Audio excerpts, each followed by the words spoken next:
Late into the night, I did not sleep well. I kept feeling as though something in the darkness was watching me. Even my dreams became fragmented. I dreamed of a woman sitting quietly at the edge of a bed. Her back was turned to me. She did not move. Pale gray mist slowly seeped into the room through the window, gently wrapping around her body. I could not see her face. I could only hear a faint, indistinct murmur, like weeping or prayer. Then, slowly, she turned her head. She was smiling at me. That smile was so gentle it almost seemed sorrowful, as if she had been waiting for me for a very long time. But in the next moment, her body suddenly began to fall apart, like ashes scattered by the wind, or some kind of rotten white tissue peeling away. Those broken fragments drifted through the air until they finally dissolved completely into the surrounding mist, and yet her smile never vanished. Not until the entire room sank back into darkness. I woke with a start. Outside the window, the sky had already turned gray. The headache was still there, but the fever seemed to have eased a little since last night. That morning, I saw the doctor again. Compared with the night before, he looked even more exhausted.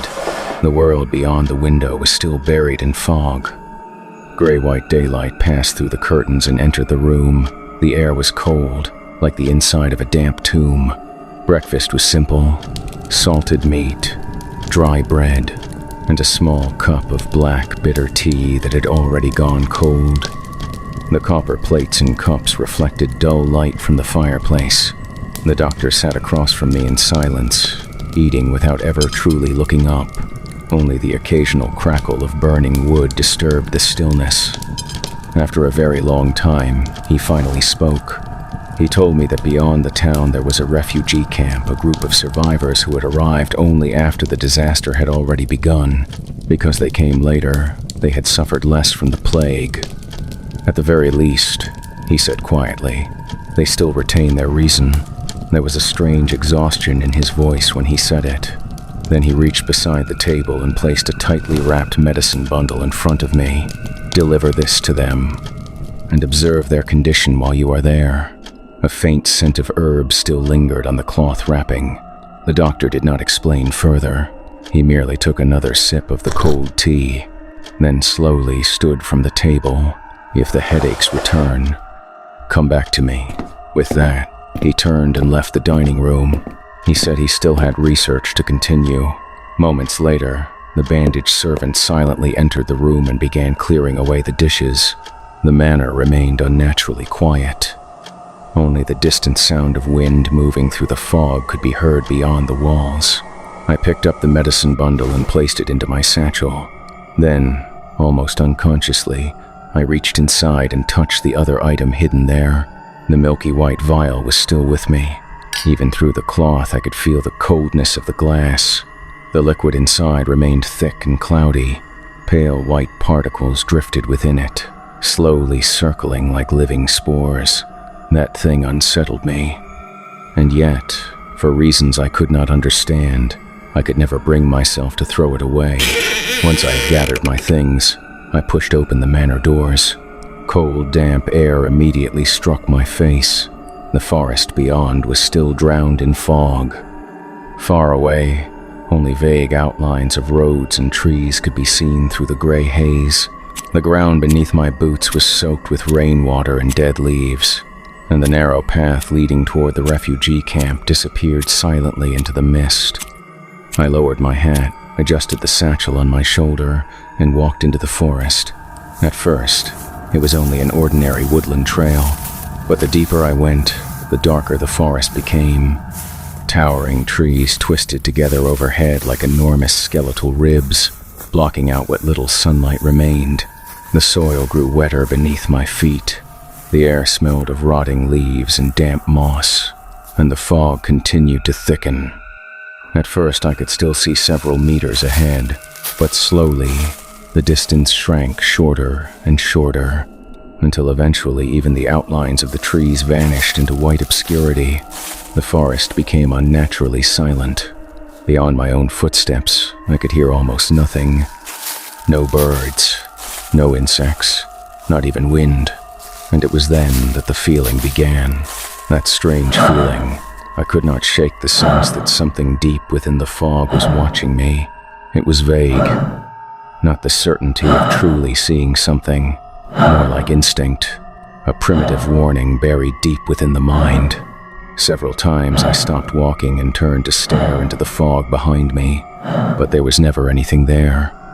Only endless dead gray mist. Just as I prepared to continue forward, a sudden sound erupted somewhere inside the fog. Heavy footsteps. Fast. Violently fast. Before I could even react, a pale gray shape burst from the mist and slammed into me.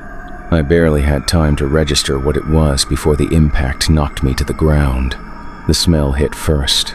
Rot, wet fur, and the overpowering stench of a wild animal.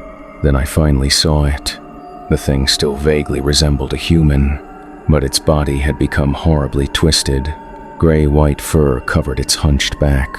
Its limbs were too long, too thin. Its mouth stretched outward into something animal-like, exposing rows of blood-stained teeth slick with saliva. And yet its eyes, those cloudy white eyes, still retained something disturbingly human. Instinctively, I raised my arm to shield myself. Then came the pain. Its teeth sank directly into my right arm. The agony tore through me instantly. Sharp, deep, like my entire arm had been ripped open. And somehow, in that exact moment, an utterly absurd thought crossed my mind. This hurts far worse than the bite from my old hunting dog. Even now, I cannot explain why I thought of something so ridiculous at a moment like that. Perhaps people truly do go mad when death is close. Or perhaps it was simply the final bitter joke of a dying man. As my consciousness began slipping away, I remember thinking about which funeral scripture would best suit the pathetic end of my life. And then, bang, the gunshot shattered the silence of the forest. The creature's weight vanished instantly. Warm blood splashed across my face. The beast let out a furious shriek and disappeared, rolling back into the fog. I gasped violently for breath, my vision already beginning to blur, and from beyond the gray mist, several figures slowly emerged from the trees. Their clothing was mismatched. Some wore old leather armor. Others were wrapped in soaked cloaks. A few had simply strapped metal scraps and animal hide to their bodies. But despite their appearance, one thing was immediately obvious. These were not ordinary refugees. They moved like men who had survived countless battles. Precise, efficient, dangerous. One of them slowly lowered a single-shot matchlock rifle. Smoke still drifted from the barrel. Another held a blood-stained morning star, staring coldly into the fog where the creature had fled. Several militia members quickly surrounded me. Two crouched down beside me and lifted oil lamps toward my face and wound. Their exhausted expressions flickered beneath the swaying yellow firelight. "He's still alive," one muttered. Another frowned as he examined the bite on my right arm, and only then did I finally notice the figure standing behind them in the mist. He was taller than all the others, almost unnaturally so. He stood motionless like a shadow. A short axe rested in one hand. Over his worn chainmail hung a ruined surcoat so weathered its original color had long since faded. But across the chest remained a clear, crescent-shaped symbol. He never looked at me. His bloodshot eyes remained fixed on the direction where the creature had vanished, as if waiting, or confirming whether the thing had truly gone. Only after several seconds did he slowly turn his head toward me. The moment his eyes met mine, the air itself seemed colder. He stepped forward. The sound of metal scraping softly against metal echoed from his armor. Then he stared directly at the bite wound on my arm. Several seconds passed in silence. Finally, he spoke. "It bit you?" Before I could answer, his expression hardened. "Hold him. Don't let him move." Immediately, several men grabbed me. One pinned my shoulders. Another restrained my left arm, and the tall man stepped directly in front of me.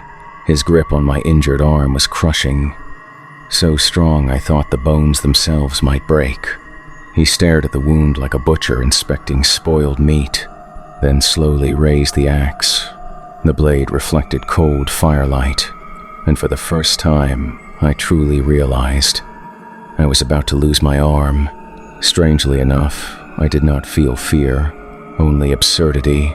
I had arrived in this cursed place less than 2 days ago, and now I was about to have my arm hacked off in the middle of a fog-filled forest. Then, wait, someone suddenly spoke from behind. I heard cloth rustling, bags opening. Moments later, the medicine bundle and the milky white vial were brought before the tall man. The pale liquid inside the glass shifted slowly beneath the firelight. The floating white particles rotated gently like living things. The man froze. His eyes moved from the vial to the medicine bundle. For the first time, something changed in his expression.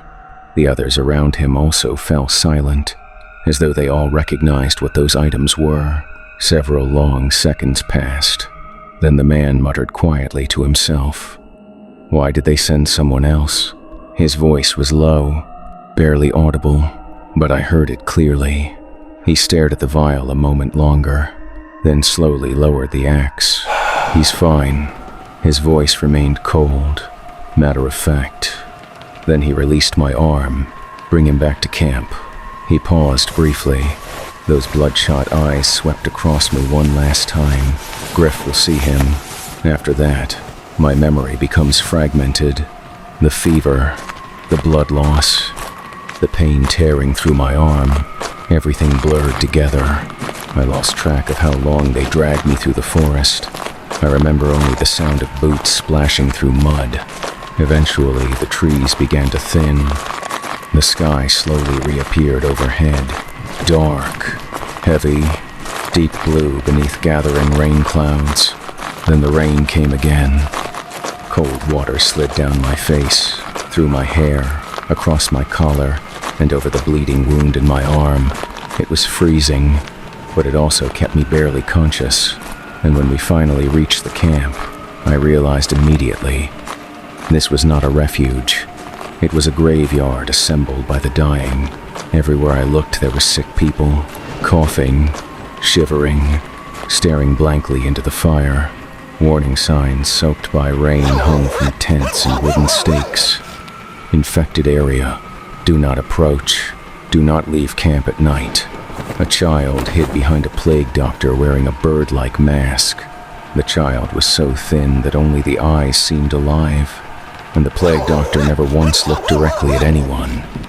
In another corner sat an old man missing his right arm, blood-stained bandages wrapped tightly around the stump. Yet beneath the exposed skin, pale gray veins could still be seen spreading slowly underneath the flesh. Farther away, corpses covered by wet white sheets had been piled together. Several limbs protruded from beneath the cloth, but they no longer looked human. They were twisted, elongated, covered in pale fur. The fingers bent like claws, and worst of all, nobody in the camp reacted anymore. No screaming, no panic, only numb silence. Eventually, they dragged me into a large tent. Rain hammered against the canvas overhead. A dim oil lamp swung softly, casting shifting shadows across the interior. By then, my body felt impossibly heavy. When they released me, I collapsed onto my knees. Mud and rainwater dripped from my clothes. My breathing became ragged, and despite everything, I could still sense someone sitting before me.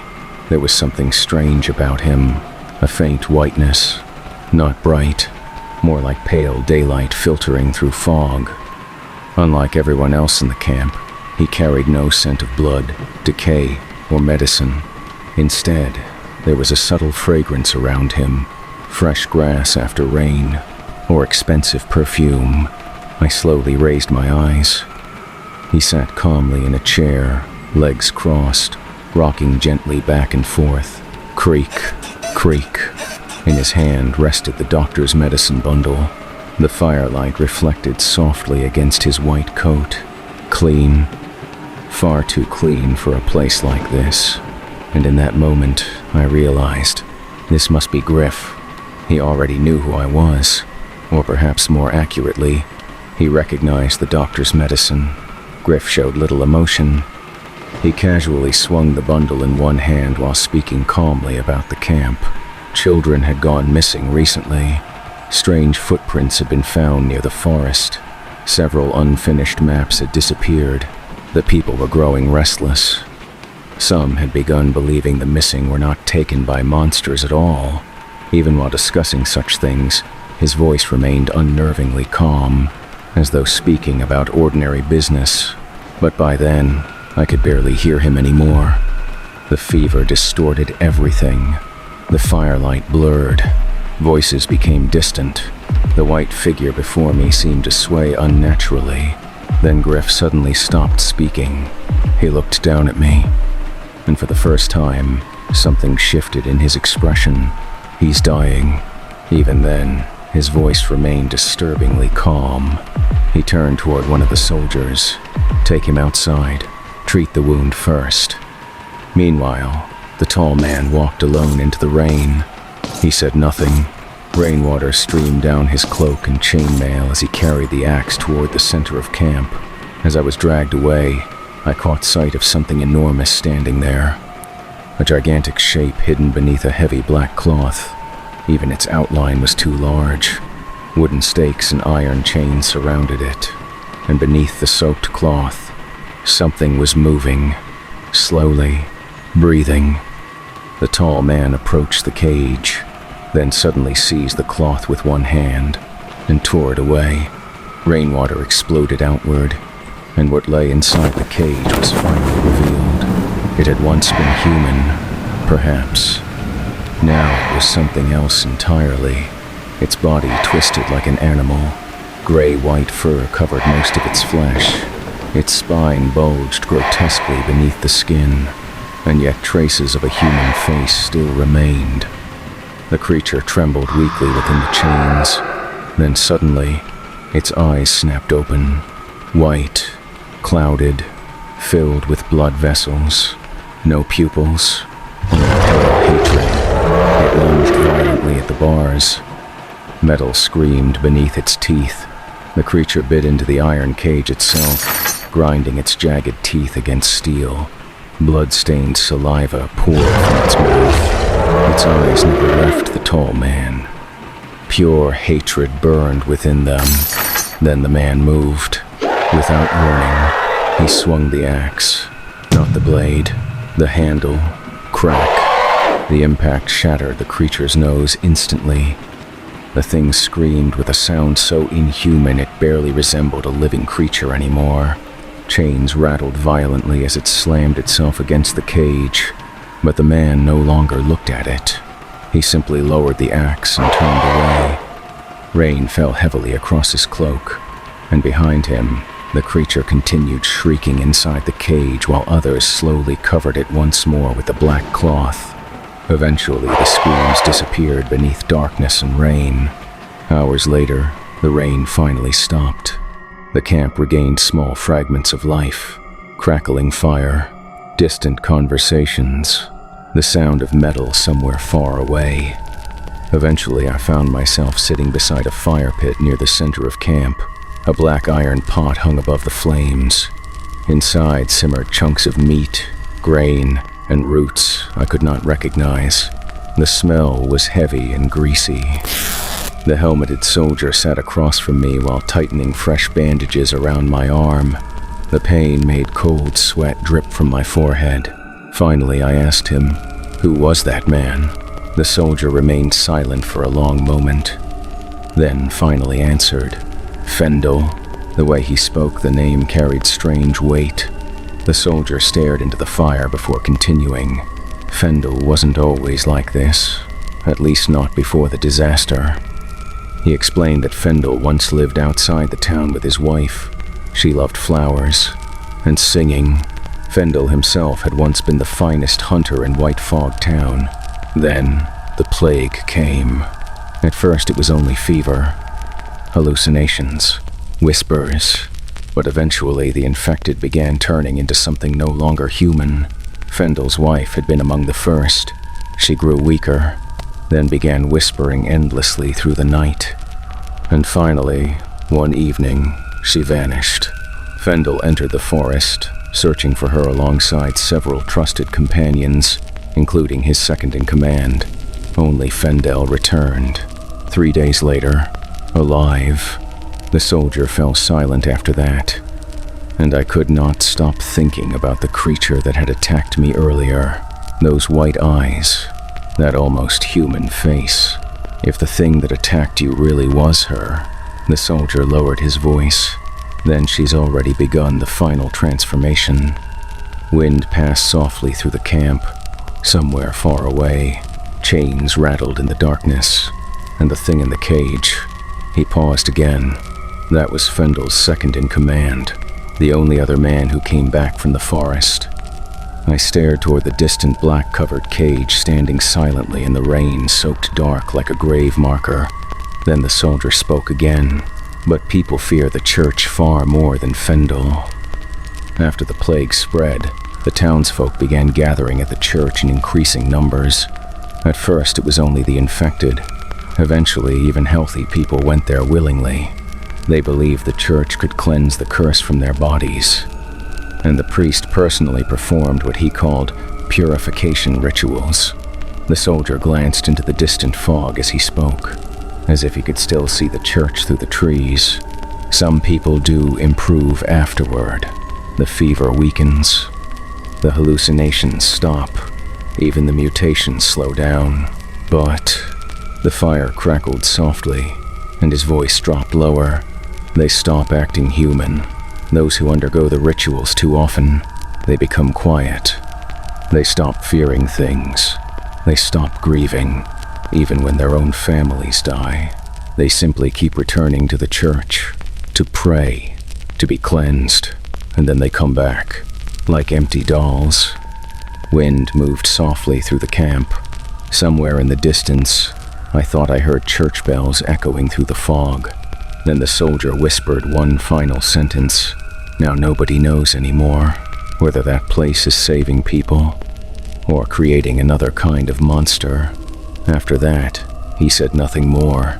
The fire crackled softly. The stew continued boiling, and eventually, my consciousness faded into darkness. The last thing I remember hearing was the distant sound of bells somewhere deep within the fog. When I woke again, morning had come. The mist around the camp seemed thinner than before, but the silence felt wrong. The fire had died. Only smoking embers remained. The black iron pot still hung above them. Cold stew rested inside, and the helmeted soldier who had spoken with me throughout the night was gone, as though he had never existed at all. I slowly sat upright and touched my bandaged arm. The wound still hurt badly, but beyond weakness, there were no visible signs of further infection. At my feet sat the half-empty vial of milky white medicine. I stared at it for several long seconds, then finally picked it up and placed it back into my satchel. Before leaving, the camp gave me a knife and a small pouch of dried food. Nobody explained why. Nobody tried to stop me. They only watched with exhausted, hollow eyes, like men staring at someone who had already stepped into the grave without realizing it. I lifted the satchel onto my shoulder and walked once more into the fog, and somewhere beyond that endless gray mist, the doctor's manor waited silently for my return, like a corpse